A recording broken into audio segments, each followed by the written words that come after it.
जब ये हैंडसम लड़का गलती से अपने डॉग को ढूंढने स्कूल आता है तो सभी लड़कियां उस पर तुरंत पागल हो जाती हैं। वो उसकी क्यूटनेस की तारीफ करने से खुद को रोक नहीं पाती हैं। स्कूल ब्यूटी तुरंत आगे बढ़ती है उसकी इंस्टा आईडी या फोन नंबर पूछने के लिए, जो कुछ भी वो शेयर करना चाहे। लेकिन हमारा लड़का पूरी तरह अनजान है कि इंस्टा आईडी क्या होती है। वो कहता है उसके पास ऐसा कुछ नहीं है। ये पहली बार है जब उसे रिजेक्ट किया गया है और वो गुस्से में आ जाती है। सोचती है कि वो बस भाव खा रहा है। फिर भी हमारे लड़के को बिल्कुल भी परवाह नहीं है। वो बस अपने डॉग को पकड़ता है और जाने की कोशिश करता है। तभी स्कूल का टॉप बुली उसे लड़कियों से घिरा देखता है और गुस्से से भर जाता है। ये अनजान लूजर अचानक इतना अटेंशन क्यों पा रहा है? तो वो एक सॉकर बॉल पकड़ता है और पूरी ताकत से उसे किक करता है। बॉल सीधा हमारे लड़के के चेहरे पर लगती है। वो उसे बिना डॉज किए एक चैंप की तरह झेलता है। अपनी नाक से निकलते खून को नजरअंदाज करते हुए वो सिर्फ एक बात पर गुस्सा है। उस ठग ने लगभग उसके डॉग को चोट पहुंचा दी थी और अब उसे माफी मांगनी पड़ेगी। लेकिन बुली बस जवाब में हंसता है। वो हमारे लड़के को प्राइवेट चैट के लिए इनवाइट करता है जहां लड़कियां देख पाएं।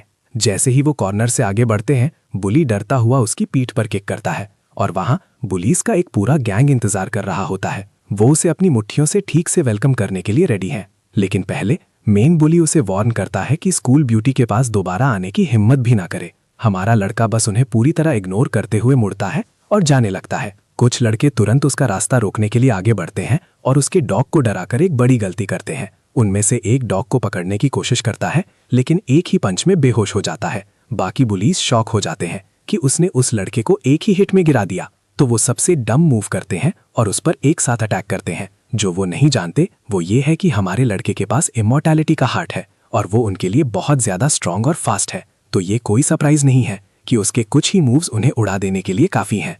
टॉप बुली की लगभग पैंट गीली हो जाती है और वो फेंस से कॉर्नर हो जाता है। हमारा लड़का एक डेवास्टेटिंग फिनिशिंग ब्लो देता है, लेकिन लास्ट सेकंड पर रुक जाता है और उसके सिर के ऊपर दीवार को क्रैक कर देता है।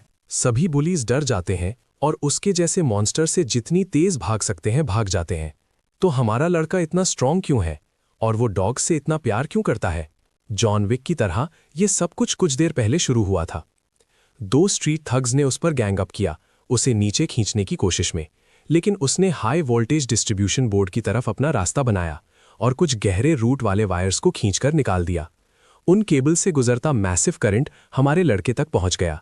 उसे और उन थग्स को जो उसे रोके हुए थे मौत तक इलेक्ट्रोक्यूट कर दिया। बिजली ने उन तीनों को जलाकर राख कर दिया, लेकिन सिर्फ हमारा लड़का ही जिंदा बच पाया। भले ही ब्लास्ट ने उसके पूरे बॉडी का फ्लैश हटा दिया था, फिर भी वो वापस जिंदा हो गया। लड़का लिटरली मौत से वापस आ गया, जबकि उसे रेजरेक्शन बॉय ऐसे ही नहीं कहा जाता था। देखो, इस स्पेशल दुनिया में कुछ चुन इंसानों के पास स्पेशल हार्ट्स होते हैं। ये एक रेयर म्यूटेशन है जो सिर्फ मुट्ठी भर लोगों को ब्लेस करता है। ये म्यूटेटेड हार्ट्स उनके वील्डर्स को एक्स्ट्रॉर्डिनरी एबिलिटीज यूज करने देते हैं जो कॉमन सेंस को पूरी तरह डिफाई करती हैं।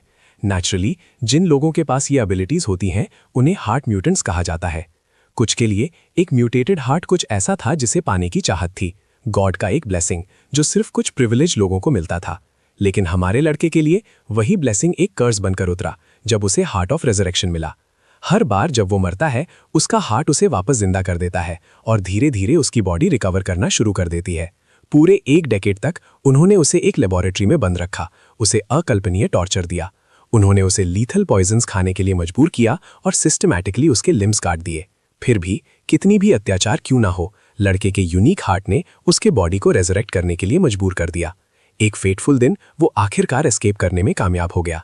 हालांकि उस 1 डेकेड की रिलेंटलेस एग्नी ने अपना असर दिखाया था। अब वो दुनिया में इंदा कॉर्प्स की तरह भटकता था।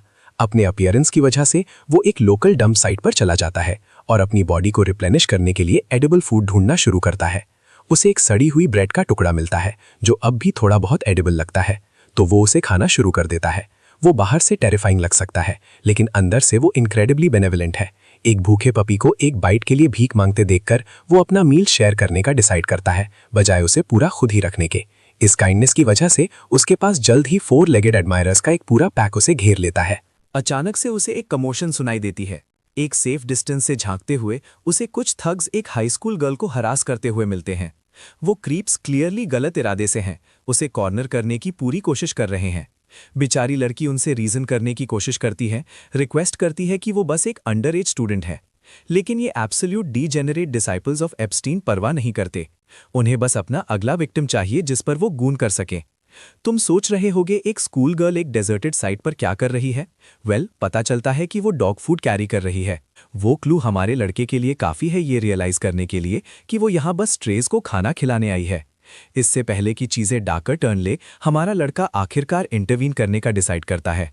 अपना हिडियस फेस एक हैंकरचीफ के नीचे छुपाते हुए वो गूंस को वार्न करता है कि लेडी को अकेला छोड़ दे। हालांकि ये प्रिटी ऑब्वियस है कि ये थग्स किसी गटर रैट की तरह रहने वाले होबो से डरने वाले नहीं हैं। वो तो हमारे लड़के के अराउंड अपनी आर्म्स रैप करने तक चले जाते हैं, मजाक उड़ाते हुए उससे कोजी होते हैं। लेकिन ये एक ह्यूज मिस्टेक है। वो कुछ ऐसा विटनेस करने वाले हैं जो वो अपनी वाइल्डेस्ट इमेजिनेशंस में भी एक्सपेक्ट नहीं कर सकते थे। एक लिटरल बॉल्ड ज़ॉम्बी जिसके पास मुश्किल से कोई फ्लैश है, सीधा उनकी सोल्स में घूर रहा है। उनमें से एक डर के मारे जोर से चिल्ला उठता है। उसका चेहरा सच में पसीने से भीग गया। हमारा लड़का एक फाइटिंग स्टांस में आता है, अपनी बोनी आर्म स्विंग करता है और क्रीप्स को कहीं और जाने की धमकी देता है। कमजोर घुटनों के साथ गूनर्स ठोकर खाते हैं जब वो अपनी जान बचाने के लिए भागते हैं, डैमजिल इन डिस्ट्रेस को पीछे छोड़कर। लेकिन इस बिना मांस वाले आदमी को देखकर उसे और भी परेशानी महसूस होती है। उसकी डर तब और बढ़ जाती है जब ये डरावनी हड्डियों का ढांचा उसकी तरफ लपकता है, लेकिन बस उसके पास से निकल जाता है। असल में लड़का सिर्फ उस डॉग फूड के पीछे है जो उसने जमीन पर गिराया था। वो उसे ऐसे खाने लगता है जैसे उसका जीना उसी पर निर्भर करता हो। और सच कहूं तो ऐसा ही है। लड़का सिर्फ खाना नहीं खा रहा है, वो उसे सचमुच अंदर खींच रहा है। फिर भी वो अपनी तमीज़ नहीं भूलता। वो अनजान लड़की को डराने के लिए माफ़ी मांगता है और नर्मता से पूछता है कि क्या वो किबल रख सकता है। इस हड्डियों के ढांचा को सचमुच बोलते सुनकर लड़की गोली की तरह वहां से भाग जाती है। उसका दिमाग इस फ्रैंकेनस्टाइन टाइप एफयू पर रेड अलर्ट्स चमका रहा होता है। खैर, हमारा लड़का इतनी ही उम्मीद करता है और ये सच में उसके हक में जाता है। अब उसे बाकी खाना खत्म करने के लिए किसी की परमिशन की जरूरत नहीं है। हमें हैरानी होती है, लड़की में उस गोनर गैंग से ज्यादा हिम्मत है। अभी भी वहीं है, एक सुरक्षित दूरी से झांक रही है और उसे खाते हुए देख रही है। हालात को समझते हुए वो सोचती है कि एक इंसान का इतने बर्बाद शरीर के साथ अभी भी सांस लेना साइंटिफिकली इम्पॉसिबल है। इसलिए ये समझना मुश्किल नहीं है कि वो एक हार्ट म्यूटेंट है। वो पहले से जानती है कि हार्ट म्यूटेंट्स हर तरह की अजीब एबिलिटीज़ रख सकते हैं। ये रियलाइज़ करके कि उसने अभी उसे बचाया है, वो खुद को कर्जदार महसूस करती है और उसके पास वापस चली जाती है। एक अच्छे इरादे के तौर पर वो ध्यान से उसे एक सबवे सैंडविच ऑफर करती है, ये मानते हुए कि वो भूखा है। जाहिर है लड़का बिल्कुल अनजान है। घटनाओं का ये मोड़ बिल्कुल अनएक्सपेक्टेड है। जैसे ही वो उसे पकड़ने के लिए अपना हाथ बढ़ाता है, वो उसकी लुक से डरकर भागने के लिए माफ़ी मांगती है। फिर भी आप उसे दोष नहीं दे सकते। किसी भी इंसान के लिए ये एक बहुत ही नेचुरल रिस्पॉन्स है। मिले हुए खाने को घूरते हुए लड़का रियलाइज़ करता है कि ये पहली बार है जब उसे किसी और से खाना मिला है। वो बहुत खुश होता है और तुरंत खाने लगता है। उसने पहले कभी सबवे नहीं खाया था। वो सिर्फ उन रैपर से वाकिफ़ है जो उसे कूड़ेदान में मिलते हैं। वो पहला निवाला उसे सचमुच ऐसा महसूस कराता है जैसे वो जन्नत में हो। वो यकीन नहीं कर सकता कि इस दुनिया में ऐसा हेवनली खाना भी मौजूद है। उसने इतने फ्रेश इंग्रेडिएंट्स वाला कुछ सालों से नहीं खाया है। वो ना सिर्फ लुक्स में 10x10 बैठी है, बल्कि अंदर से भी उतनी ही खूबसूरत है।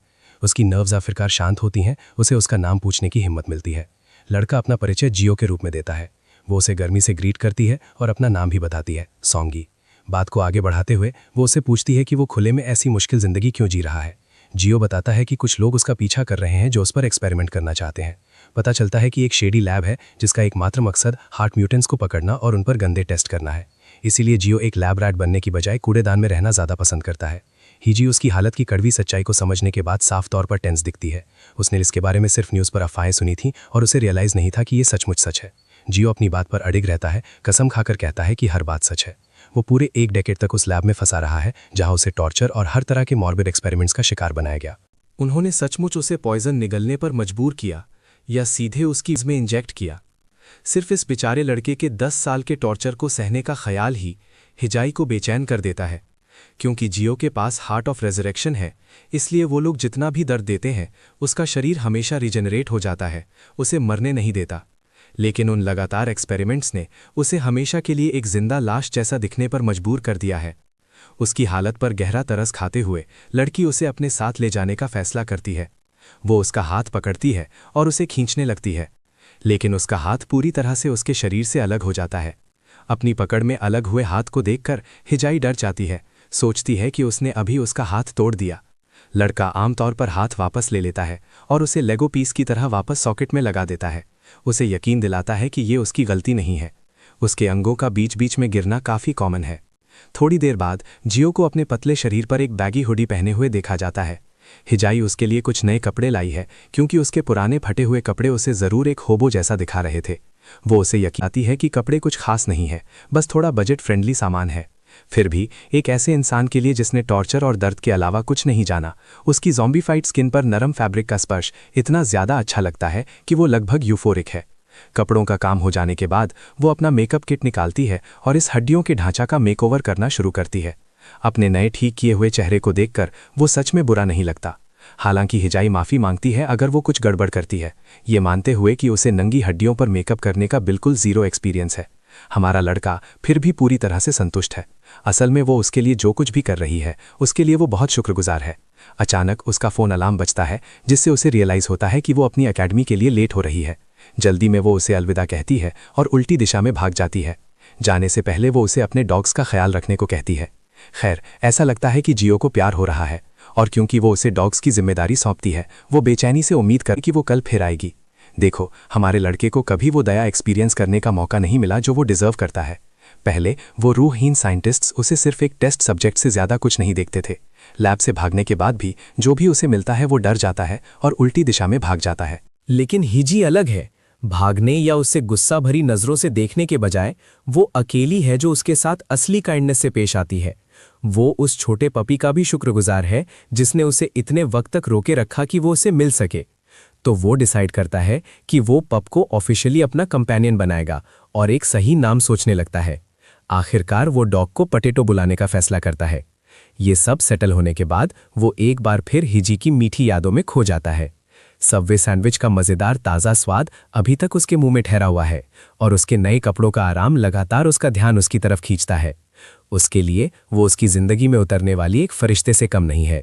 वो इतना उत्साहित है कि अगले दिन का इंतज़ार करना उसे शुद्ध पीड़ा जैसा लगता है। लेकिन जैसे ही उसे असलियत का एहसास होता है, उसके प्यारे ख्यालों का सिलसिला तुरंत पटरी से उतर जाता है। पानी के एक छोटे से तालाब में अपनी परछाई देखकर उसे एहसास होता है कि वो इस वक्त बहुत ज़्यादा मांग रहा है। वो इस सब के लायक नहीं है और इससे भी बुरा वो उसे खतरे में नहीं घसीटना चाहता। वो भारी सोच उसके दिमाग में लिए उस कचरा घर को छोड़ देता है, ये फैसला करते हुए कि वो एक ऐसी जगह ढूंढेगा जहां उस जैसा मॉन्स्टर सच में बिलोंग करता है। वो पूरी रात घूमता रहा जब तक कि सुबह क्षितिज पर नहीं फूट जाती। जियो खुद को एक पुल के नीचे कहीं बेहोश पड़ा हुआ पाता है। एक चूहा उसकी हड्डियों को कुतरने की कोशिश कर रहा था जो उसे जगा देता है। इधर उधर देखकर उसे एहसास होता है कि वो पिछली रात बेहोश हो गया था। वो अपनी जेबों में हाथ डालना शुरू करता है और मुट्ठी भर डॉग फूड निकालता है जो उसने कल छुपा रखा था। शायद उसके पास कल वाला सबवे नहीं है, लेकिन ये उसे बासी किब्बल चबाते हुए भी उसकी साफ कल्पना करने से नहीं रोकता। जैसे ही वो ज़बरदस्ती खुद को यकीन दिलाता है कि वो एक प्रीमियम सब खा रहा है, डॉग फूड का स्वाद सच में थोड़ा बहुत उस जैसा लगने लगता है। अचानक से पटेटो वहाँ आ धमकता है और उसके हाथों से सारा डॉग फूड छीन लेता है, उसे निराशा में छोड़कर। तब उसे एक और एहसास होता है, उसने पटेटो और बाकी पपीज़ को पीछे छोड़ दिया था, तो ये डॉग यहाँ क्या कर रहा है। जब वो ऊपर देखता है, सब कुछ साफ हो जाता है। सिर्फ पटेटो ही नहीं बल्कि पपीज़ का पूरा गैंग उसकी प्यारी देवी हिजी के साथ उसे ढूंढते हुए वहाँ पहुँच गए हैं। थोड़ी देर बाद सारे डॉग्स को वो मज़ेदार ट्रीट्स मिल जाते हैं जिसके वो हकदार थे, जबकि हिजी अपनी निराशा व्यक्त करने में बिजी है। उसने पूरा दिन उसे ढूंढने में दौड़ते हुए बिताया है। लड़का उसे अपने साथ घूमने के खतरनाक परिणामों के बारे में याद दिलाता है। खैर, हिजी को कोई परवाह नहीं है। वो बस खुश है कि उसे आखिरकार ढूंढ लिया और पोटैटो भी अपने दोस्त से दोबारा मिलकर उतना ही खुश है। वो उसके लिए बहुत सारे अलग अलग स्नैक्स लाई है ट्राई करने के लिए और उसे खाने के लिए कहती है। ये सोचकर कि कल वाला सबवे काफ़ी नहीं था, उसने इस बार पूरा बुफे पैक किया है। वो शुरुआत करती है उसे कुकीज़ और मिल्क से इंट्रोड्यूस करा के। कुकीज़ में मिल्क डुबोकर वो उसे कंटे थमा देती है। जैसा कि उम्मीद थी, ये पहली बार है जब हमारे लड़के ने ऐसी डेलिकेसी देखी है। एक बात पक्की है, ये शानदार लगता है। बिना किसी देर के वो पहला बाइट लेता है। डोपामीन का एक ज़बरदस्त रश उसके नर्वस सिस्टम पर हावी हो जाता है और शुद्ध खुशी के आंसू अपने आप उसके हड्डियों वाले चेहरे से बहते हैं। जैसे कि वो सेंसरी ओवरलोड काफ़ी नहीं था, हिजी उसे पेप्सी ट्राई कराने का फैसला करती है। अचानक जियो की हड्डियां रीजनरेट होने लगती हैं। हिजी बर्ड से कुछ इंचेस ताज़ा हड्डी निकलते हुए देखकर बिल्कुल हैरान है। वो जानने के लिए क्यूरियस है कि उसे पूरी तरह से रिकवर होने में आमतौर पर कितने दिन लगते हैं। जियो बताता है कि असल में इसमें कुछ साल लगते हैं, जिससे लड़की को शॉक लगता है। लेकिन ऐसा तभी होता है अगर वो अपने नरिशमेंट के मुख्य सोर्स के रूप में सिर्फ रेगुलर खाने पर डिपेंड करता है। रीजनरेट करने का एक और तरीका है जो बहुत तेज़ है, लेकिन वो उसे बताने से रुकता है क्योंकि ये सच में काफ़ी मॉर्बिड है। अगर वो बहुत ज़्यादा खून एब्जॉर्ब करता है तो वो अपने हीलिंग फैक्टर को एक्सपोनेंशियली बढ़ा सकता है। ये समझाने के बजाय वो झूठ बोलता है, दावा करते हुए कि ये ऑल्टरनेटिव मेथड सिर्फ एक कंट्रोल्ड लेबोरेटरी एनवायरनमेंट में काम करता है। सब्जेक्ट बदलने के लिए बेचैन वो वापस खाने पर फोकस करने की जिद करता है, लेकिन ही बहुत इंक्विजिटिव है और लैब के बारे में और जानना चाहती है। वो पूछती है कि क्या उन्होंने वहाँ उसे हील होने में सच में मदद की थी। खैर, उन्होंने उसे हील तो किया था, लेकिन सिर्फ इसलिए क्योंकि उन्हें उसे अपने ट्विस्टेड एक्सपेरिमेंट्स के लिए जिंदा चाहिए था। इसके अलावा वो अभी भी उसे एक्टिवली ढूंढ रहे हैं। इसका मतलब है कि वो लगातार भाग रहा है। लड़की को आखिरकार समझ आता है कि वो उसे बिना बताए चुपचाप निकल गया था। आखिरकार वो उसे ऐसे खतरनाक लोगों के साथ उलझाना नहीं चाहता। थोड़ी मासूम होने के कारण वो उसकी सिचुएशन पुलिस को रिपोर्ट करने का सुझाव देती है, सच में ये सोचकर कि ये उसे बचा सकता है। लड़का उसे जल्दी से कड़वी असलियत दिखाता है। अगर वो एक पुलिस स्टेशन में एक जिंदा लाश की तरह दिखते हुए जाता है तो वो उसे तुरंत मॉन्स्टर का लेबल देंगे और वहीं पर गोली मार देंगे। हाई हालांकि आशावादी तरीके से जवाब देती है, ये बताते हुए कि उसकी बड़ी बहन असल में एक पुलिस ऑफिसर है। सिचुएशन को और बेहतर बनाने के लिए उसकी बहन खुद एक हार्ट म्यूटेंट है। ये हमारे लड़के के लिए एक बहुत बड़ा सरप्राइज था, भले ही वो अभी भी बाहर की मदद पर डिपेंड करने के लिए बहुत ज़्यादा हेजिटेंट है। लड़की जिद करती है कि वो उस पर भरोसा करे, उसे यकीन दिलाते हुए कि उसकी बहन बहुत ही बेनेवलेंट टाइप की है। घर जाने से पहले वो दोनों पपीज पर प्यार बरसाते हैं और अभी के लिए उन्हें अलविदा कहते हैं। जब वो साथ चल रहे होते हैं, जियो अपनी गंभीर सिचुएशन पर गौर करता है। वो 3 साल से भाग रहा है और ये पहली बार है जब किसी ने उसे मदद का हाथ बढ़ाया है। ये लगभग अनरियल लगता है, इतना ज़्यादा कि उसे सच में शक है कि वो कभी चिंतामुक्त जीवन पाएगा, एक नॉर्मल जीवन जहां उसे लगातार भागना और छिपना ना पड़े। उसके सबसे गहरे शक तुरंत असलियत में बदल जाते हैं जब एक तेज़ रफ्तार वान जानबूझकर उसे टक्कर मारती है, उसे ज़ोरदार तरीके से दूर फेंकते हुए। एक गंजा बास्टर्ड व्हीकल से बाहर निकलता है और लड़की को अग्रेसिव तरीके से पकड़ लेता है, जबकि उसके गूंज तेजी से हमारे लड़के को पकड़ने के लिए अंदर आते हैं।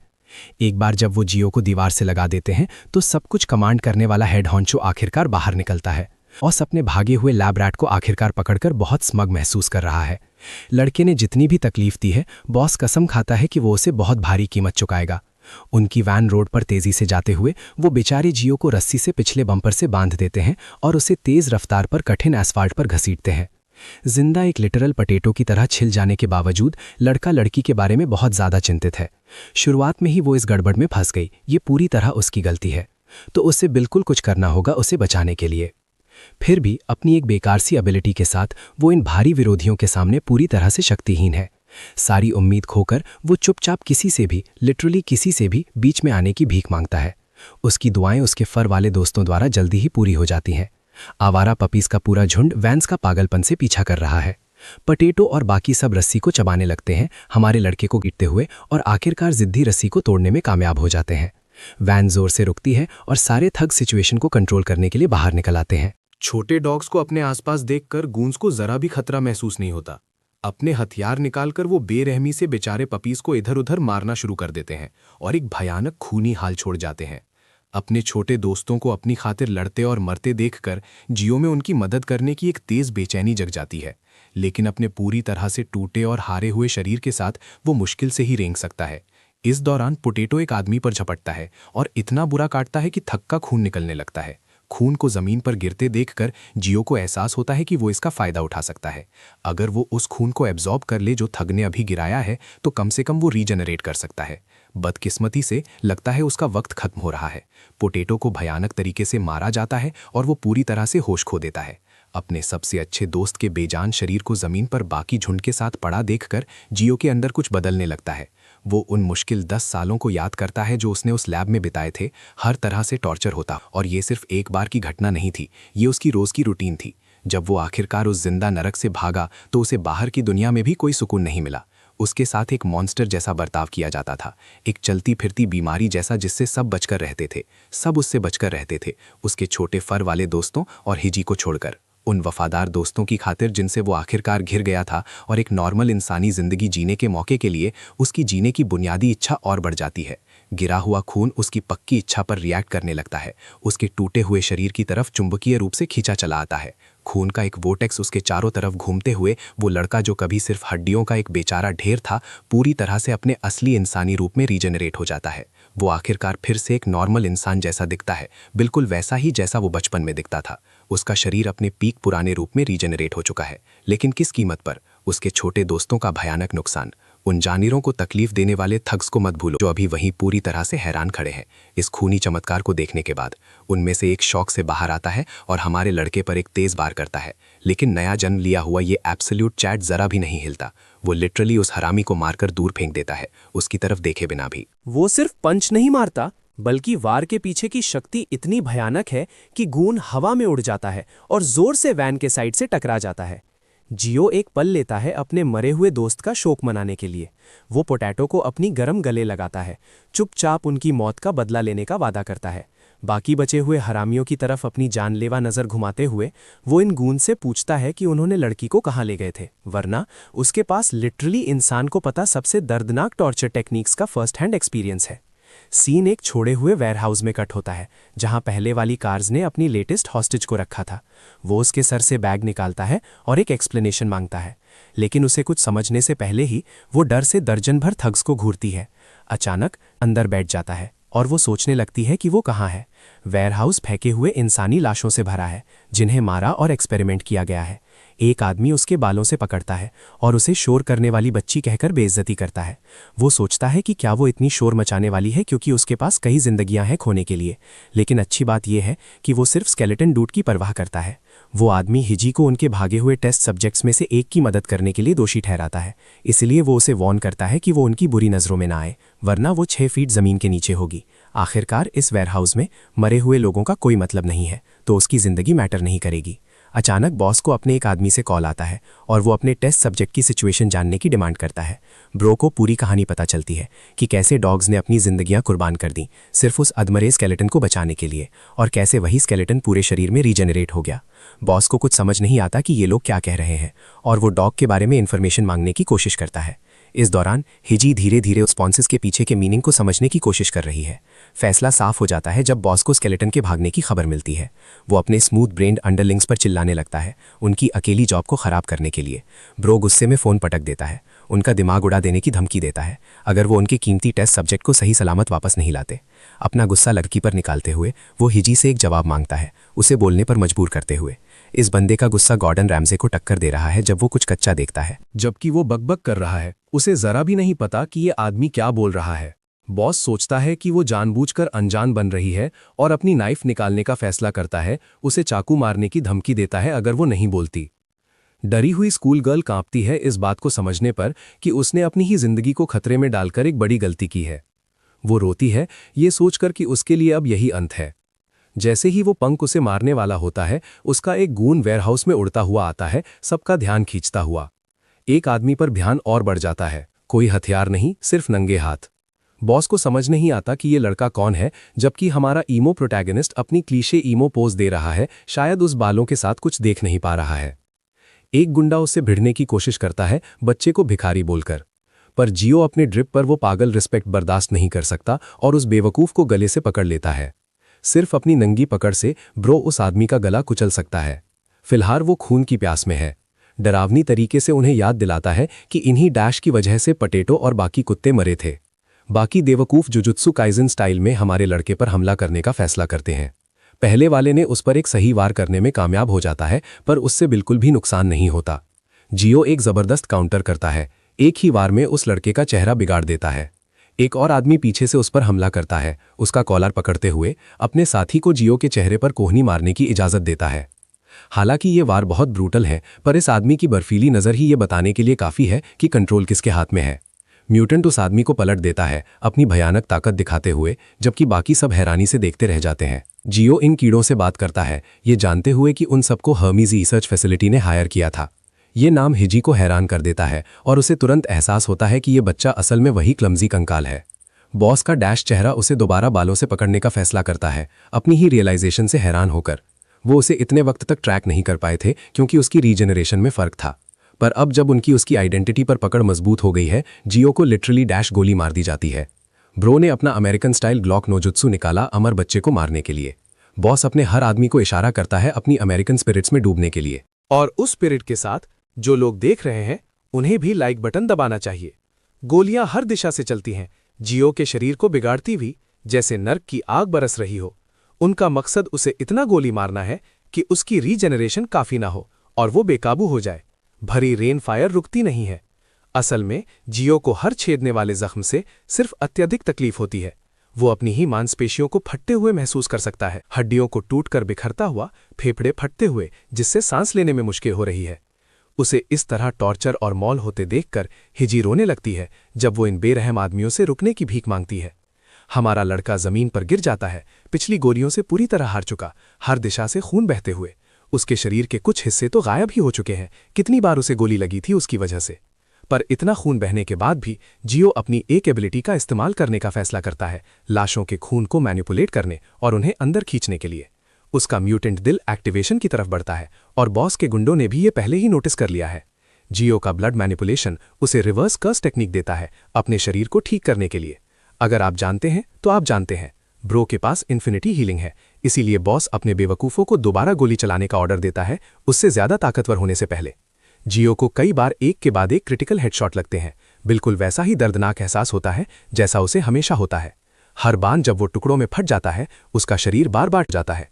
दर्द का एक लूप, पर उसकी अपनी हैरानी के लिए हर बार दर्द कम लगता है।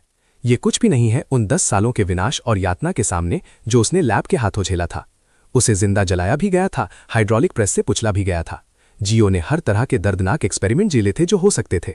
वो एक्सपेरिमेंट्स उसे इन्फिनिटली ज्यादा दर्द देते थे, इसीलिए वो एक हड्डी तोड़ने वाले राइट हुक से वार करता है, अपने पंच से पहले वाले आदमी का चेहरा उड़ा देता है। गोलियां अब उसे इतना असर नहीं करती हैं क्योंकि वो उनका आदी हो चुका है।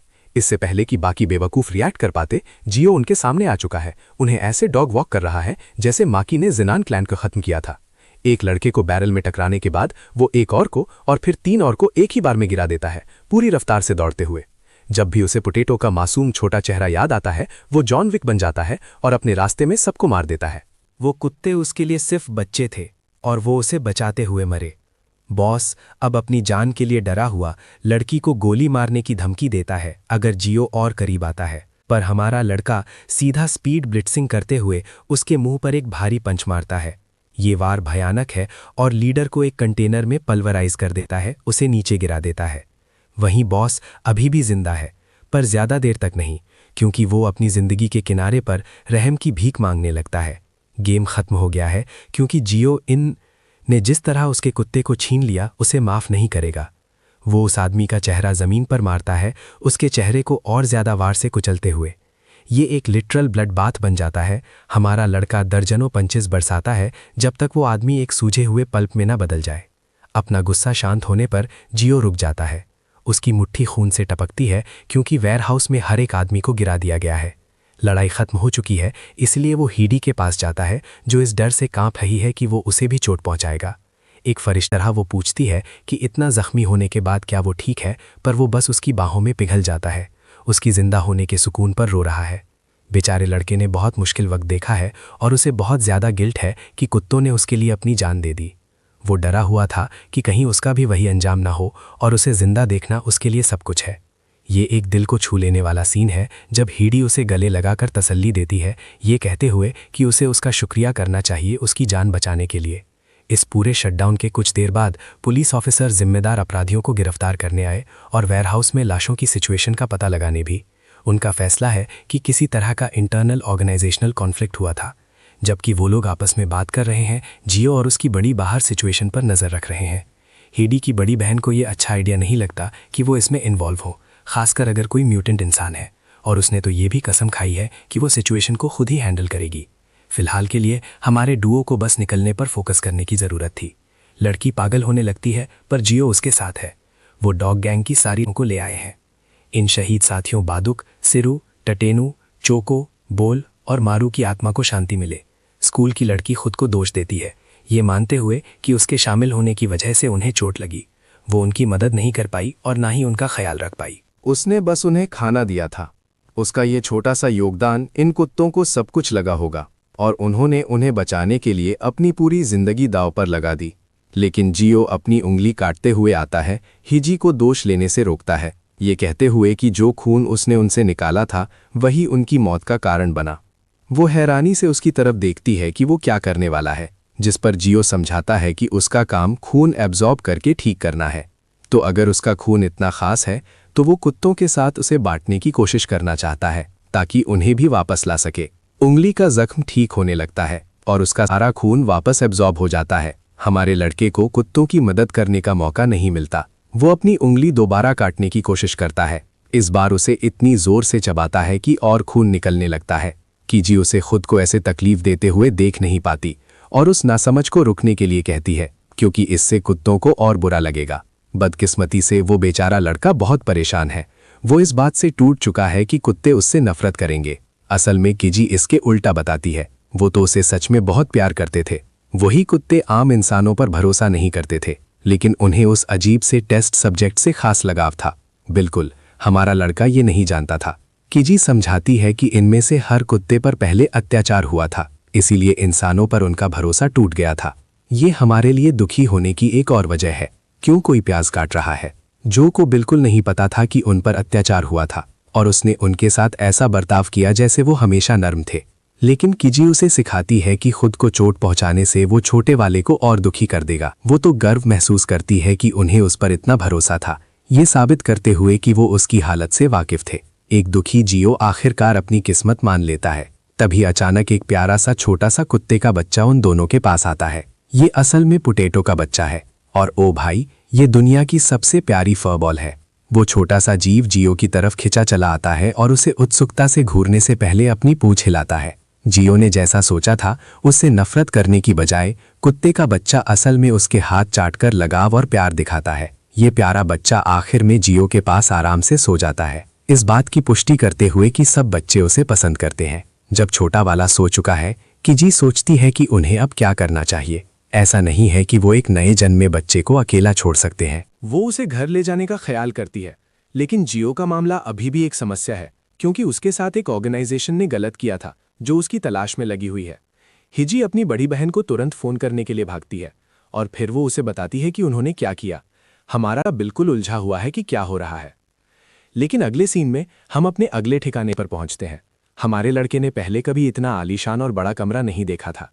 असल में वो अभी भी सोचता है कि वो डर डर के चल रहा है और औपचारिक रूप से पूछता है कि क्या वो अंदर आ सकता है। हिजी उसे याद दिलाती है कि ये वही नासमझ है जिसने उसकी रक्षा की थी, तो वो उसकी कर्जदार है। फिर ये बात भी है कि उसकी बड़ी बहन हार्ट म्यूटेंट से मिलना चाहती है। असल में हिजी की बहन एक केस की जांच कर रही है जो हर्मीज फैसिलिटी से जुड़ा हुआ है। जब हमारा लड़का पहली बार आईने में देखता है तो वो सच में अपनी ही परछाई पर चीख पड़ता है। भाई को विश्वास नहीं हो रहा कि वो ज्यादा सुंदर हो गया है और आखिरकार उसके पास एक सही शरीर है। इतने समय से उसे लगता था कि वो पूरी तरह ठीक नहीं हुआ था। जब से वो छोटा लड़का था, उसका चेहरा कभी पूरी तरह से रीजेनरेट नहीं हुआ था, तो उसे पता ही नहीं था। लैब में भी रीजेनरेशन धीमा था और हर बार जब वो रीजेनरेट हुआ, वही समय था जब उस पर एक्सपेरिमेंट किया गया था। ये पहली बार है जब वो अपना असली रूप अनुभव कर रहा है और जितना ज्यादा हाई उसकी सुनती है, उतना ही वो समझती है कि भाई की कहानी में कुछ गड़बड़ है। लेकिन उससे बढ़कर हाल ही में कुछ और चीज उसे परेशान कर रही है। वो जानने के लिए उत्सुक है कि अब जब वो रीजेनरेट हो गया है और इतना बूढ़ा नहीं लगता, तो उसे क्या बुलाना चाहिए। अपनी उम्र का अनुमान लगाते हुए जियो भूल जाता है कि कितना समय हो गया है। वो लड़का 7 साल की उम्र में लैब में दाखिल हुआ था और उसने सालाना टेस्ट 7 बार दिए थे। फिर वो 3 पूरे सीजन्स फेल हो गया, मतलब अभी वो लगभग 17 साल का है, जिससे हाई अपना ड्रिंक थूक देती है। वो विश्वास ही नहीं कर पाती कि भाई उसकी ही उम्र का है और इतने समय से उसने एक शब्द भी नहीं बोला जब वो उसे एक सीनियर की तरह ट्रीट कर रही थी। पूकी जियो शर्मा जाता है और कहता है कि उसे बस देखा जाना पसंद था और उसे ज्यादा फर्क नहीं पड़ता था। उसका ये पहलू देखकर वो उसे बहुत प्यारा लगता है और उन्हें आम तरीके से बात करने को कहती है। डिनर का समय है तो वो उसे हाथ मुंह धोने को कहती है। जल्दी ही पप्पी खाना खाने लगती है और हमारा लड़का भी। खाना स्वादिष्ट है, भले ही वो सिंपल है। ही तो ये भी बताती है कि वो अच्छा खाना नहीं बनाती, लेकिन वो खुश है कि उसे सब कुछ पसंद आ रहा है जो वो परोस रही है। जियो बहुत खुश है कि उसे सालों की गुलामी के बाद प्रीमियम खाना खाने को मिल रहा है, जबकि हिजी अपनी बहन की तरफ से माफी मांगती है, जो लगता है आज काम की वजह से घर नहीं आ पाएगी। डिनर खत्म हो जाता है। सारे मील्स खत्म होने के बाद वो उसे रात के लिए काउच पर सोने को कहती है। जियो उसे अपमान की तरह नहीं लेता और फर्श पर सोना पसंद करता है, लेकिन वो उसे कंबल इस्तेमाल करने और जो वो चाहे वो करने के लिए जोर देती है। ही बाहर जाती है, ये जोर देते हुए कि उसे अपने रूम में होमवर्क खत्म करना है तो उसे पहले सोना होगा। बत्तियां बुझा दी जाती हैं हमारे लड़के को अकेला छोड़कर जब वो एक मॉडर्न टीवी पर अपनी परछाई देखता है। उसे घर में हर जगह फूल मिलते हैं, लैब के ठंडे माहौल के बिल्कुल विपरीत। और फिर वो बहुत नरम सोफा है जिस पर वो बैठा है। पप्पी अपना खाना खाती है और आखिर में उल्टी कर देती है। घबराकर हमारा लड़का उसकी मदद को आता है। जब वो बच्चा उल्टी करता है वो एक डकार लेती है दोबारा खाना खाने लगने से पहले, हल्के की हैरानी के लिए। वो सब बस एक बहुत बड़ा डर था इस फर बॉल की वजह से, जिसे शायद पता भी नहीं कि वो एग्जिस्ट करता है। जियो खुश है कि कुछ सीरियस नहीं है और सोफा पर सो जाता है। उसकी सॉफ्ट टेक्सचर में बहुत मजा आता है। चीजें और अच्छी करने के लिए उसका छोटा पप भी उसके साथ सो रहा है। इस पॉइंट पर जियो सोचता है कि उसे छोटे वाले का नाम क्या रखना चाहिए। चूंकि ये एक पटेटो का बच्चा है, वो कई नाम सोचता है जैसे पटेटो फ्राई, और उसे फ्रिटर कहने का डिसाइड करता है। वो मंचकिन को नींद में खो जाते हुए देखता है, असली खुशी और मजा महसूस करते हुए। आज उसने एक डिलिशियस खाना खाया, एक प्रॉपर बाथ ली और फाइनली एक लविंग नींद सोई। पता नहीं तुम लोग क्या सोचते हो, पर यह कैरेक्टर मुझे डेंजी की याद दिलाता है। पर इन सब चीजों के बावजूद जियो उस ठंडी रियलिटी से वाकिफ है कि उसे जो कुछ भी मिला है वो सब उससे वापस लिया जा सकता है। उसे लैब की भयानक यादें याद आती हैं, कैसे टेस्ट सब्जेक्ट्स भाग रहे थे जब फैसिलिटी यूनिट उन्हें न्यूट्रलाइज करने के लिए मोबिलाइज हुई थी। एक अचानक एक्सप्लोजन ने सब्जेक्ट्स को उड़ा दिया, डेब्रीज ज्यादातर पर गिरते।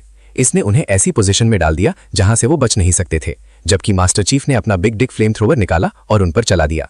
यूनिट के सरप्राइज के लिए एक लड़की ने अपनी आइस पावर्स मैनिफेस्ट की सबको बचाने के लिए। जियो को अपने सेंसेस रिक्लेम करने को कहा। उस पल एक बच्चा जिसे हाशियामारामा सेंजू के सेल्स इंजेक्ट किए गए थे, उसने वुड स्टाइल जूत्सु एक्टिवेट किया और हमारे लड़के को आज़ाद किया। लड़की ने जियो को उसका हाथ पकड़ने को कहा और उसे एग्जिट की तरफ ले गई। उसने गाइडेड महसूस किया और फाइनली उस डेंजरस लैब से बच निकला। वो सब कुछ भी नहीं था क्योंकि एंड में वो अलग हो गए, और जबकि वो कंफर्ट महसूस कर रहा है उसके फ्रेंड्स खतरे में है। यही वजह है जियो अपने पास्ट की रिपीट नहीं चाहता। वो इस पीस को टॉर्मेंटेड या थ्रेटेंड नहीं होने देगा। जो कोई भी उसके रास्ते में आएगा उसे उसका अंत मिलेगा, चाहे वो कोई भी हो।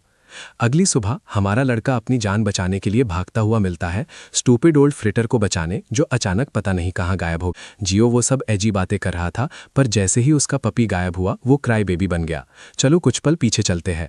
हाई स्कूल चली जाती है और चाहती है कि वो घर का ख्याल रखे जब तक बिग सिस नहीं आती। वो उसे विदा करती है जबकि वो सोचता रह जाता है कि स्कूल लाइफ कैसी होती है। फ्रिटर एंग्शियस है और किसी वजह से दरवाज़ा खुरच रहा है। दोनों कन्फ्यूज्ड हैं कि उसे चोट लगी है या बस बोर्ड है। यहीं पर हमारे लड़के ने पप को वॉक पर ले जाने का एक्सीलेंट आइडिया सोचा, पर हिजी को लगा कि उसके लिए ये रिस्की था। ब्रो अपने न्यू फेस के साथ चिल कर रहा था और उसे कुछ भी डर नहीं था, जबकि लड़की को उसके रीजनिंग से ठीक लगा। उसने उसे लीश लेने को कहा अगर वो पप को बाहर ले जा रहा है, और इजी एक्सेस के लिए हाउस पासवर्ड भी शेयर किया। कुछ देर बाद ब्रो अपनी जान बचाने के लिए स्ट्रगल कर रहा था, पपी को लीश से टेम करने की कोशिश करते हुए। वो naughty little French fry constrain महसूस कर रहा था और उसे उतारना चाहता था। वो सच में पिस्ट था, जिससे जियो ने सोचा कि क्या उसने उसे ज्यादा टाइटली रैप कर दिया था। ब्रो को ट्रॉमेटिक यादें आ रही थी उस वक्त की जब उसे पर्सनली इलेक्ट्रिक चेयर से कंस्ट्रेन किया गया था। शॉक्ड और बर्न टू नो एंड, पर यह सबसे सेफेस्ट पाथ है ये इंश्योर करने का कि वो टाइनी फ्रेंच फ्राई बाहर जाकर दूसरे लोगों की लेग्स अटैक ना करे। जबकि ये आदमी अपने एक्शंस के साथ टर्म्स पर आने की कोशिश कर रहा है, ब्रो को अचानक रियलाइज होता है कि फ्रिटर पहले ही जा चुका है। रियलिटी टूट जाती है क्योंकि वो इंटेलिजेंट लिटिल पप पहले ही आजाद होकर भाग गया। और ये हमें करंट मोमेंट में ले आता है, जहां ये आदमी अपनी जान बचाने के लिए भाग रहा है, हर ऑरिफिस से आंसू निकलते हुए। वो गलियों में भागता है, हर डंपस्टर या अंडरग्राउंड में आंसर ढूंढते हुए। अपनी सर्च के बावजूद जियो को कोई आंसर नहीं मिलता। उसे पता नहीं कि उसे कहाँ देखना चाहिए।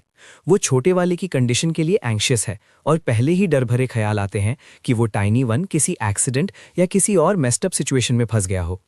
ब्रो का रिएक्शन बहुत नॉर्मल है। जियो ने अभी उसे प्रोटेक्ट करने का प्रॉमिस किया था और उसने अगले ही दिन पप को खो दिया। उस पॉइंट पर उसे अचानक कुछ रियलाइज होता है। वो खुद को स्कूल में पाता है और सामने ही वो स्टूपिड लिटिल पपी खुद को साफ कर रहा है। करते हुए जियो रियलाइज करता है कि पपी ने हयागी की सेंट यूज की होगी उसे ट्रैक करने के लिए। पर जबकि ये दोनों एक मोमेंट एंजॉय कर रहे हैं, पीटी टीचर बच्चे को इंटेंस स्पीड से भागते हुए नोटिस करता है। जियो को परवाह नहीं है और वो स्कूल ग्राउंड्स में घुस जाता है, वही जगह जहां एक फुटबॉल मैच खेला जा रहा है। वो एक पेड़ के पीछे छिप जाता है, एंटरटेनिंग स्कूल लाइफ पर रिफ्लेक्ट करते हुए। यहाँ तक कि स्टूडेंट्स के एक ग्रुप की बात सुनते हुए जो हार्ट म्यूटेंट्स के बारे में बात कर रहे हैं। न्यूज़ में पहले ही है कि फैसिलिटी एक स्पेसिफिक म्यूटेंट की रिकवरी के लिए एक वूपिंग $1 बिलियन देने को तैयार है। इन लोगों को सिर्फ पैसे की परवाह करते और हार्ट म्यूटेंट्स को आउटसाइडर्स की तरह ट्रीट करते देखना जियो के लिए नॉर्मल पर्सन्स पर्सपेक्टिव समझने के लिए काफ़ी है। वो रियलाइज करता है कि इन लोगों के आसपास होने से वो डेंजर में है और फ्रिटर को ढूंढता है, उसे पीछे लोकेट करता है। कुछ वॉनबी टिकटॉकर गर्ल्स ट्रेंड्स बना रही हैं और ऐसे एक्ट कर रही हैं जैसे वो प्लैनेट पर सबसे बैडेस्ट शिट है। अचानक रियल बैड शिट, जिसे हाफ ईट फ्रेंच फ्राई भी कहा जाता है, क्लब में आता है और अटेंशन चुरा लेता है। वो उस पर फिदा हो रही हैं और पपी को फ्लेक्स करने के लिए पिक्चर्स ले रही हैं, जब अचानक हमारे लड़के की ग्लूमी फिगर फ्रेम में आती है, उन्हें बुरी तरह डरा देती है। लड़कियां उसे क्रीपी सोचती हैं, उसे पर्वर्ट कहती हैं, जबकि जियो को पता नहीं क्या करना है। वो एक फ्लस्टर्ड फेस के साथ अपोलोजाइज करता है, लड़कियों का अफेक्शन जीतते हुए। वो अज्यूम करती हैं कि वो अपने कपड़ों से कोई फ्रेशमैन हो सकता है या एक ट्रांसफर स्टूडेंट भी, पर वो रिकॉर्डिंग इंटरप्ट करने के लिए अपोलोजाइज करता है। हिलेरियसली लड़कियां उन्हें ज्वाइन करने का ऑफर भी करती हैं, पर वो रिजेक्ट करता है। उनमें से बैडी उसकी इंस्टाग्राम पूछती है। ये पहली बार है मिनजोंग ने किसी डूड पर एडवांस किया है, तो ये शॉकिंग है। इसी लड़की के 1 लाख फॉलोअर्स हैं, तो वो एक बोनाफाइड इन्फ्लुएंसर है। मिनजोंग तो असल में इस लड़के को एंगेजमेंट बेट की तरह यूज करना चाहती है, क्योंकि वो क्यूट है और उसे लगता है कि वो इतनी हाई एंड माइटी है कि कोई उसे कभी मना नहीं करेगा। लेकिन जियो उसे मना कर देता है, रही होती हैं। और मैं तुम्हें बता रहा हूं, ये लड़की फटने वाली है। ब्रो बस अपना डॉग लेता है, उसकी बातों को इग्नोर करता है और सिर्फ फ्रिटर की सेफ्टी की परवाह करता है। उसी वक्त एक रेड हेड पंक आता है, पूछते हुए कि ये नया लड़का कहाँ से आया है। टियू को मिनजोंग पसंद है और उसके बड़ी सब सोचते हैं कि ये शाय बच्चा जानबूझकर अपने पपी को यूज कर रहा है उससे बात करने के लिए। वो गुस्सा हो जाता है, ये एक्सेप्ट नहीं कर पाता कि कोई उसके मील पर नजर डाल रहा है। तो टियू बॉल पकड़ता है और उसे फुल स्पीड से स्लैम करने का डिसाइड करता है उसे सबक सिखाने के लिए। बॉल कांटेक्ट करती है और सीधा हमारे लड़के की तरफ जूम करती है, जिसे पता भी नहीं होता कि वो कहाँ से आई। जियो कैजुअली उसे देखता है बिना हिले, तो बॉल लिटरली उसके फेस पर फुल रिकॉइल के साथ स्मैश होती है, वापस ऊपर शूट करते हुए। लड़कियां उसे चेक करने के लिए देखती हैं, रियलाइज करते हुए कि जियो को हर जगह खून निकल रहा है। इनोसेंट और क्यूट एक्ट करते हुए टियू प्रिटेंड करता है कि ये सब बस एक एक्सीडेंट था, जबकि मिंगजोंग उसे डांटती है उसे लगभग टकराने के लिए। जो बात हमारे लड़के को सच में गुस्सा दिलाती है वो ये नहीं कि उसे फेस पर स्लैम किया गया, बल्कि ये कि उसे यहाँ लगभग हर्ट हो गया था। वही पपी अभी लवाइथन को डिवावर करने वाला लग रहा है। टियू हंसता है, वो बिग माउथ हमारे लड़के को बिलिटल करने की कोशिश करता है, पर सडनली रियलाइज करता है कि उसकी क्रश देख रही है। तो वो सिचुएशन को डिप्लोमैटिकली हैंडल करता है, प्रिटेंशियसली ऐसे एक्ट करता है जैसे उसे जियो की कंडीशन की परवाह है। हमारा लड़का बस इस लड़के को एक वार्निंग के साथ छोड़ देता है, क्योंकि उसने एक पेट की सेफ्टी को थ्रेटन किया था। लेकिन क्योंकि टियू ने अपॉलॉजी दी, वो सब कुछ ठीक है और चला जाता है। टियू इस सिचुएशन को ऐसे ही रिजॉल्व होने देता जैसे ये हुई थी, लेकिन इस लड़के को किसी वजह से बहुत अकड़ है। इधर हमारा लड़का बस खुश है कि उसने इस प्रोसेस में अपना प्यारा पप नहीं खोया। और आज के एडवेंचर की वजह से उसे ये भी देखने को मिला कि स्कूल कैसा दिखता है। उसकी इसके बारे में सिर्फ ये इंप्रेशन है कि एनवायरनमेंट फन लगता है, और वो सोचता है कि क्या वो भी एनरोल कर सकता है और यहाँ फ्रेंड्स बना सकता है। उस पॉइंट पर टीयू आता है, जियो की स्पेस में घुसता है और ऐसे एक्ट करता है जैसे वो एक और अपॉलॉजी के लिए आया है। उसकी भरपाई करने के लिए पंक हमारे लड़के को ट्रीट करने का ऑफर करता है, जो जियो के लिए एक स्ट्रेंज ऑफर है, जो कई स्वीट सॉल्यूशंस के बारे में सोचता है। ब्रो इतना नईव और एक्साइटेड है कि वो एक्चुअली ऑफर पर अग्री हो जाता है, जबकि टेयू पप को कुछ खाना खरीदने के लिए भी अग्री करता है। लेकिन जैसे ही वो कॉर्नर में मुड़ते हैं, ये पंख जियो को ऐसे बैकफुट करता है जैसे एक पंख। अब उसके पास बच्चा वहां है जहां वो उसे चाहता है, अपने सभी गूंज के साथ, जो सब उसे डेंस होने के लिए मजाक उड़ाते हैं। यहाँ उनमें से 1 डजन है और उनका प्लान है कि बच्चे को कुछ रियल फिस्ट्स का फीस्ट करवाया जाए। टेयू अपने बुली फ्रेंड्स के साथ हंसता है जब वो जियो को वीकलिंग कहते हैं, उसे इतना नाइव और स्टूपिड होने के लिए मॉक करते हैं। फिर वो डायरेक्टली जियो की तरफ मुड़ता है, पूछते हुए कि वो क्यों क्लूलेस एक्ट कर रहा है और प्रिटेंड कर रहा है कि उसे पता नहीं क्या हो रहा है। हमारा हीरो जेन्युइनली कंफ्यूज्ड है और पूछता है कि टेयू क्या बात कर रहा है। वो इंसिस्ट करता है कि उसने कहीं भी एक्ट नहीं किया या कोई शो नहीं किया, क्योंकि लड़के को जेन्युइनली पता नहीं उसने क्या गलत किया। तभी टेयू फाइनली पॉइंट पर आता है। वो डिमांड करता है जानने कि हमारा हीरो उसकी क्रश मिनजोंग को क्यों हिट कर रहा है। उसकी आवाज़ लाउडर हो जाती है और वो करीब आता है, उसे थ्रेटन करते हुए कहते हुए, जो ऐसे लड़का लगता है जो सिर्फ एक स्मैक के बाद रोएगा और क्रॉल करके भाग जाएगा। वो स्नियर करता है और पूछता है कि ये सडन फेक ब्रवाडो कहाँ से आ रहा था, क्योंकि अब उसके पास कुछ कहने को नहीं है। फिर थ्रेट्स आते रहते हैं, जैसे जियो सुनता है कि टेयू उसे कैसे मैसअप करने वाला है। वो कसम खाता है, लेकिन जियो एक चिल गाय का एपिटमी है, जैसे वो बस खड़ा रहता है। इधर बाकी बुलीज वॉनबी गैंगस्टर्स की तरह एक्ट करते हैं, सीन को सर्कल करते हैं और पूरे एक्सचेंज पर हंसते हैं। वो टेयू को कहते हैं कि नए लड़के पर इतना सीरियसली ना ले क्योंकि वो इतना स्क्रॉनी है कि एक सॉलिड किक उसे हॉस्पिटल पहुंचा सकती है। वो हमारे हीरो के डॉग को भी मौकरी में घसीटते हैं, मजाक करते हुए कि स्कूल में डॉग लाना लड़कियों को इम्प्रेस करने का कोई आउटडेटेड ट्रिक होगा। उसे स्ट्रेंज और क्रिंज एज हेल कहते हैं। फिर भी इसमें से कुछ भी टेयू को शांत नहीं करता, उल्टा ये उसका गुस्सा बढ़ा देता है। वो हमारे हीरो को बिरेट करता रहता है, उस पर एक्यूजेशन के बाद एक्यूजेशन डालता रहता है। जियो धीरे धीरे रियलाइज करते हुए कि वो कितना फूलिश रहा है, डिसबिलीफ में अपनी फोरहेड पर थप्पड़ मारता है। उसने एक्चुअली सोचा था कि टेओ ने उसे हैंग आउट करने के लिए बुलाया था। उसने एक छोटे और नाइव मोमेंट के लिए बिलीव किया था कि इन्विटेशन जेन्युइन था। इसके बजाय ये बस एक पॉइंटलेस फाइट के लिए सेटअप है। फिर भी हमारा हीरो टाइगू और उसके हॉट हेडेड मेटल टाउन ब्रवाडो से बेहतर जानता है। वो बेड पर आने से रिफ्यूज करता है। अपनी कंपोजर मेंटेन करने की कोशिश करते हुए वो टेऊ को कहता है कि अगर उसकी प्रेजेंस उसे इतना अनकंफर्टेबल कर रही है तो वो चला जाएगा। वो इस तरह के कॉन्फ्रंटेशन के लिए रेडी नहीं है और वो टाइगू जो भी ट्विस्टेड वर्जन का माचो फाइट स्टेज करने की कोशिश कर रहा है उसमें प्ले अलोंग करने से रिफ्यूज करता है। जैसे ही जियो जाने वाला होता है, एक बुली उसके सामने आ जाता है और उसका रास्ता ब्लॉक करता है। स्नियर करते हुए कहता है कि उसमें एक्चुअली हिम्मत है जाने की, जैसे कुछ हुआ ही ना हो। इस बार हाउएवर जियो की आवाज़ फर्म है। वो लड़के को रास्ते से हटने को कहता है क्योंकि वो उसके प्रेशियस पपी फ्रिटर को डरा रहा है। छोटा फ्रिटर भी गुस्सा दिख रहा है। इरिटेटेड होकर बुली अपना हाथ उठाता है और हमारे हीरो को फेस पर थप्पड़ मारने की कोशिश करता है। फ्रिटर को जियो की तरह ही मट कहता है, सिर्फ इसलिए क्योंकि बेचारा पपी उस पर भौंकने की हिम्मत करता है। लेकिन उसके हाथ कांटेक्ट करने से पहले ही हमारा हीरो मूव करता है। अगली सेकंड में उसकी फिस्ट क्लीनली बुली के फेस पर कनेक्ट होती है, उसे पीछे फ्लाइंग भेजती है जैसे पार्क से सीधा बाहर मारा गया बेसबॉल। वो जमीन पर जोर से गिरता है, स्प्रॉल्ड आउट और स्टंड। एक पल के लिए सब बस घूरते रहते हैं। वो पजल्ड है, जो वो देख रहे हैं उससे लगभग ऑफेंडेड है। उनका वो सो कॉल्ड हंक जमीन पर क्यों पड़ा हुआ है, दर्द से करा रहा है। तब उन सबको एक साथ रियलाइज होता है कि इस पतले बच्चे ने सच में अपना हाथ घुमाया और उनके दोस्त को मारने की हिम्मत की और उसे उड़ता हुआ भेज दिया।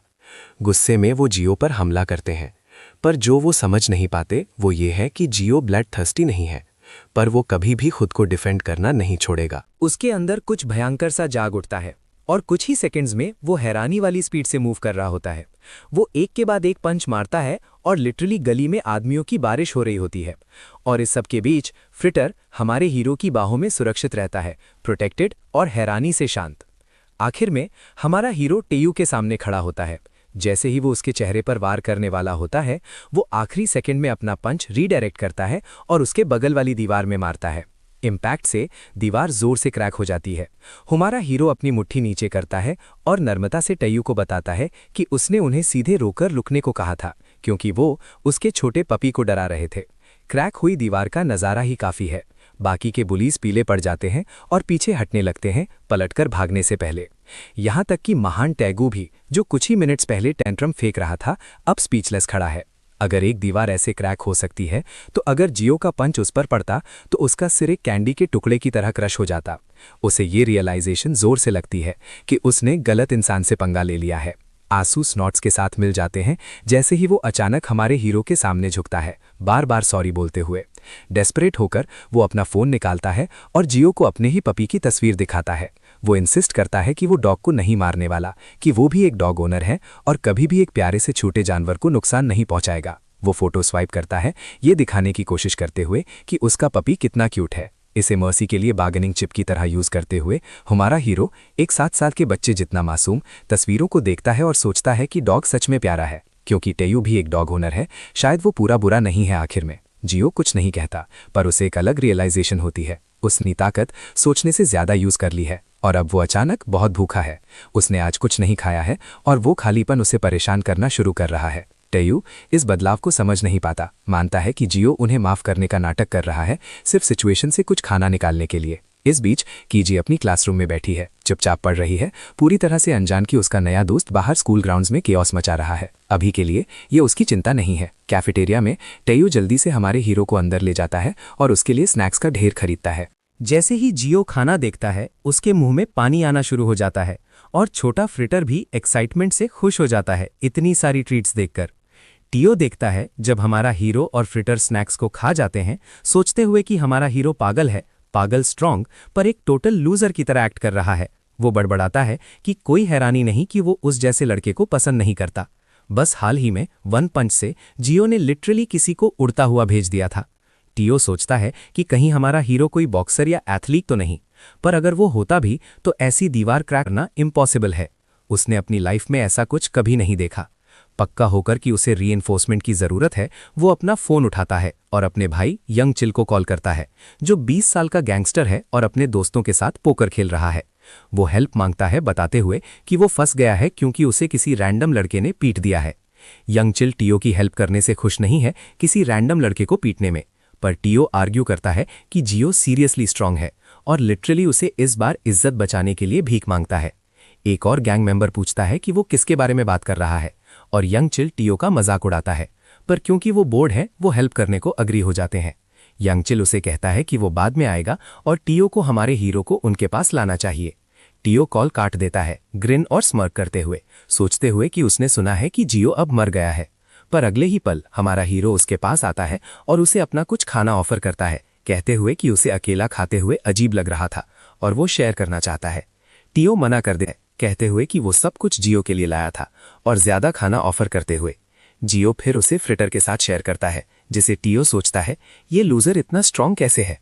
वो हमारे हीरो का हाथ नोटिस करता है और रियलाइज करता है कि जब उसने दीवार पर पंच मारा था तो उसकी रिस्ट हर्ट हो गई थी, पर अब वो पूरी तरह नॉर्मल है। वो डॉट्स कनेक्ट करना शुरू करता है, ऑनलाइन एक वीडियो याद करते हुए हार्ट म्यूटेंट्स के बारे में, जो हर शेप और साइज में आते हैं। पॉपुलेशन के 0.001% से भी कम होते हैं, पर रियल लाइफ में इनक्रेडिबली स्ट्रांग होते हैं। छुपकर टियो सीधे जियो से पूछता है कि क्या वो एक हार्ट म्यूटेंट है। हमारा हीरो कुछ बोलकर मना करने की कोशिश करता है, पर वो झूठ बोलने में बहुत बुरा है। ये दर्दनाक रूप से ऑब्वियस है। टियो पीला पड़ जाता है। उससे पहले कभी कोई हार्ट म्यूटेंट नहीं मिला और हमारा हीरो एक नॉर्मल इंसान लगता है। चिंता में कि जियो कितना डेंजरस हो सकता है, टेऊ यंग चिल को दोबारा कॉल करता है। जब वो उसे इन्फॉर्म करता है कि जियो एक हार्ट म्यूटेंट है, वो अपनी लक पर ट्रस्ट नहीं कर सकता। सब अलर्ट हो जाते हैं। टेऊ फोन पर शांति से फुसफुसाता है कि ये डेंजरस और उन्हें मीटिंग कैंसिल कर देनी चाहिए, पर यंग चिल मना कर देता है, कहते हुए कि ये और भी अच्छा अपॉर्चुनिटी है और वो हमारे हीरो को प्रॉपर्ली हैंडल करेंगे। टेऊ अग्री करता है, पर हमारा हीरो बीच में बोलता है, कहते हुए कि उसने खाना खत्म कर लिया है और टेऊ को बस घर चले जाना चाहिए। टेऊ आर्ग्यू करने की कोशिश करता है कि क्योंकि अभी लंच ब्रेक का बहुत सारा टाइम बचा है, उन्हें कुछ करना चाहिए, क्लास स्किप करनी चाहिए और हैंग आउट करना चाहिए। वो जियो को आर्केड ले जाता है। चमकदार गेम्स और फ्लोर्स देखकर जियो अपनी एक्साइटमेंट रोक नहीं पाता। यहाँ तक कि टेऊ भी कंफ्यूज हो जाता है। ये जियो का पहला बार है आर्केड में और वो शर्माते हुए एडमिट करता है कि उसने कभी नहीं जाना था कि ऐसी जगह भी एग्जिस्ट करती हैं। सब कुछ उसे अमेज करता है, यहाँ तक कि एक सिंपल क्लॉ मशीन भी दुनिया के 7वें अजूबे की तरह लगती है। जियो नोटिस करता है कि मशीन में वही लबूबस डॉल है जो उसने पहले हिजी के हैंडबैग पर देखी थी। टेऊ कंफ्यूज हो जाता है। अगर जियो लबूबस के बारे में नहीं जानता तो उसने अपनी लाइफ में क्या किया है। टेऊ पैसे डालने का ऑफर करता है ताकि हमारा हीरो ट्राई कर सके, पर हमारा हीरो क्लॉ गेम में बुरा है, तो टेऊ आगे बढ़ता है और लबूबस जीत जाता है। जियो बहुत खुश हो जाता है, अब उसके पास हियाई जैसी ही डॉल है। उसे ये रियलाइज नहीं होता कि टाइगू उसके पीछे चुपके से काम कर रहा है, उसे बिजी रखते हुए जब तक गैंगस्टर्स नहीं आ जाते। टेऊ सजेस्ट करता है कि वो कैरियोके रूम में चले। वो हमारे हीरो को एक गाना सिलेक्ट करने और गाने को कहता है। जियो कहता है कि उसे कोई गाना नहीं आता, पर टेऊ जिद करता है कि कुछ तो होगा जो वो जानता हो। जियो वो एक ही गाना गाना शुरू करता है जो उसे आता है, एक नर्सरी राइम, पर इतने जुनून से कि वो ऑलमोस्ट अडोरेबल लगता है। टेऊ को यकीन नहीं होता कि एक बड़ा आदमी बच्चों का गाना गा रहा है और सोचता है कि हमारा हीरो एक्टिंग कर रहा है क्या। जियो एक्सप्लेन करता है कि ये लिटरली वो एक ही गाना है जो उसकी मॉम ने उसे सिखाया था जब वो 7 साल का था और अलग हो गए थे। तब से उसने नॉर्मल लाइफ नहीं जी है और पॉप कल्चर नहीं जानता। ये सुनकर टेऊ सैड फील करता है, ये रियलाइज करते हुए कि जियो नॉर्मल लाइफ नहीं जी सका, और सस्पेक्ट करता है कि कुछ गहरा चल रहा है। वो इमोशनल हो जाता है और पैसे ऑफर करता है। क्या है कि क्योंकि हमारा हीरो नॉर्मल लाइफ नहीं जी सका, वो उसे टीनेजर की तरह जीना सिखाएगा। वो अलग अलग गेम्स खेलते हैं, ड्रम्स बजाते हैं, वीडियो गेम्स और डांस भी करते हैं। जैसा एक्सपेक्टेड था, हमारा हीरो हर चीज में बैड है। कुछ देर बाद वो आर्केड से निकल जाते हैं। टाइगू बहुत फन करने की वजह से हाँफ रहा है। वो कन्फेस करता है कि उसने अपनी लाइफ में इतना फन कभी नहीं किया। वो अपना फ़ोन चेक करता है और अपने भाई यंग चाउल का कॉल देखता है। रियलाइज़ करता है कि टाइम निकल गया और वो अपना टास्क भूल गया था। वो जियो और फ्रिटर के साथ फोटो बूथ पिक्चर्स देखता है। सोचता है कि वो कितना इडियट है जो उसने दुश्मन के साथ तस्वीरें ली। पर जियो की नाइविटी उसके दिल में कुछ बदल देती है। वो अकेला एलिवे में जाता है, हमारे हीरो को साथ नहीं लाता जैसा प्रॉमिस किया था। वो यंग चू से अपोलोजाइज करता है, कहता है कि उससे गलती हो गई और हमारा हीरो एक्चुअली म्यूटेंट नहीं है। गैंगस्टर्स अनॉनिड हो जाते हैं, कहते हैं कि उसने उनका टाइम वेस्ट किया। पर टेयू परसिस्टेंट रहता है। अंदर से वो जानता है कि उसके एक्शन सिर्फ डॉग के लिए नहीं है, बल्कि जियो और उसकी पर्सनालिटी की वजह से हैं। उसने जियो से पूछा था डॉग ही उसकी एकलौती फैमिली है, और उसे रियलाइज़ हुआ कि ऐसा ही है। टाइगू सॉरी फील करता है, पर समझता है कि उसका अपना पपी ही उसकी लाइफ है और वो उसके लिए कुछ भी करेगा। वो कन्फेस करता है कि पहले जब दोस्तों ने फ्रिटर को टंग करने की कोशिश की थी तो वो भी ऑलमोस्ट गुस्सा हो गया था। ये सिर्फ पपी के बारे में नहीं है, ये हमारे हीरो और उसके डॉग के साथ उसके रिश्ते के बारे में है। जब टाइगू वहां खड़ा होता है, एक गुस्सा उसके चेहरे की तरफ उड़ता है, उसे जमीन पर गिरा देता है। अचानक योंग चियल उसे सर से उठाता है, म्यूटेंट के वेयरअबाउट्स के बारे में पूछता है, और इस बार योंग चियल टेयू के भाई जैसा नहीं लगता। यॉल टेयू से पूछता है कि क्या वो सोचता है कि वो जोक कर रहा है, पर टेयू सिर्फ उस प्रेशियस मेमोरी के बारे में सोच सकता है जो उसने हाल ही में जियो के साथ बनाई थी। योंग चियल उसे बिरेट करता रहता है, कहता है कि सब वहाँ एक म्यूटेंट को पकड़ने के लिए इकट्ठे हुए हैं और वो तब तक नहीं जाएंगे जब तक उनके पास एक म्यूटेंट कस्टडी में ना हो।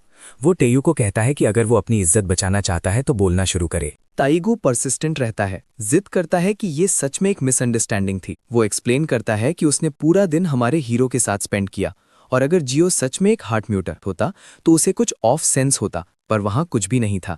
हमारा हीरो बस एक लूजर है जो आर्केड में भी अच्छा स्कोर नहीं कर सकता और सॉकर खेलते हुए हाफने लगता है। टियो एक काइंड जेस्चर के तौर पर स्माइल करने की कोशिश करता है, एडमिट करता है कि उसने गलती से योंगचो का टाइम वेस्ट किया, पर योंगचो खुश नहीं होता। योंगचिल फिर टाइगू को हक करता है, अपोलोजाइज करता है और पूछता है कि क्या वो अपसेट है कि उसने उस पर चिल्लाया और उसे मारा। इससे पहले कि टाइगू रिप्लाई कर पाए, यंग पॉइंट आउट करता है कि उसके चेहरे पर साफ लिखा है कि वो झूठ बोल रहा है और डिमांड करता है कि वो क्यों लास्ट मिनट पर अपनी स्टोरी बदल दी। यंग कंटिन्यू करता है, कहता है कि म्यूटेंट वो नहीं है जो ट्यू सोचता है। वो स्केरी नहीं दिखते, पर वो ह्यूमंस जैसे नहीं है, वो डेंजरस है, दुनिया को एक बहुत हजार्डस जगह बनाने के केपेबल है। ट्यू को बस सच रिवील करना चाहिए ताकि वो सब चले जाए। यंगचिल ये भी आर्ग्यू करता है कि अगर ट्यू उनके बारे में वरिड है और वो एक म्यूटेंट के हाथों हार सकते हैं तो उसे रेकलेसली एक्ट नहीं करना चाहिए। ट्यू फिर से एक स्टबन बास्टर्ड की तरह रिफ्यूज करता है। इससे पहले कि वो कुछ और कह पाए, यंगचिल कहता है कि बॉस को म्यूटेंट देने के लिए $500 का रिवॉर्ड है, जो उसे काफी जेनरस लगता है। यंगचिल एक्सप्लेन करता है कि अगर ट्यू म्यूटेंट को डिलीवर करता है तो उसे भी रिवॉर्ड मिलेगा। वो रिवील करता है कि उसने पहले ही एक ब्रोकर लाइनअप कर रखा है जो हार्ट म्यूटेंट्स को हैंडल करता है और ये सब बिना किसी लूज एंड्स के हैंडल हो जाएगा।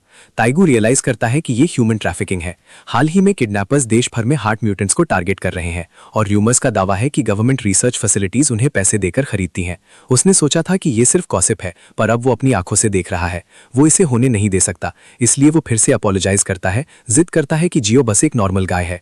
इससे पहले कि वो फिनिश कर पाए, यंग उसे किक करता है, उसे उड़ा देता है। इस ब्लो से उसके लंग्स में दर्द होता है, सांस लेना मुश्किल हो जाता है। यंगचिल उसे अपने पैरों से मारना शुरू करता है, उसके सिर पर बार बार स्टॉम्पिंग करता है, उसे क्रश करता है, उसे बोलने पर मजबूर करता है। टाइगू के पैर सीधे हो जाते हैं और दर्द उसे सीधा एक फ्लैशबैक में ले जाता है। कुछ वक्त पहले टाइगू को इसी तरह बुलीज मारते थे जब तक एक ऊंची आवाज ने उन्हें रोकने को नहीं कहा। वो यंग चियोल था, अपने दोस्तों के साथ। तब वो गैंगस्टर्स नहीं थे और उन्होंने तेऊ को पिटने से बचाया था। तेऊ एक छोटा बच्चा, बचने पर खुश था, पर ह्यूमिलिएटेड फील कर रहा था।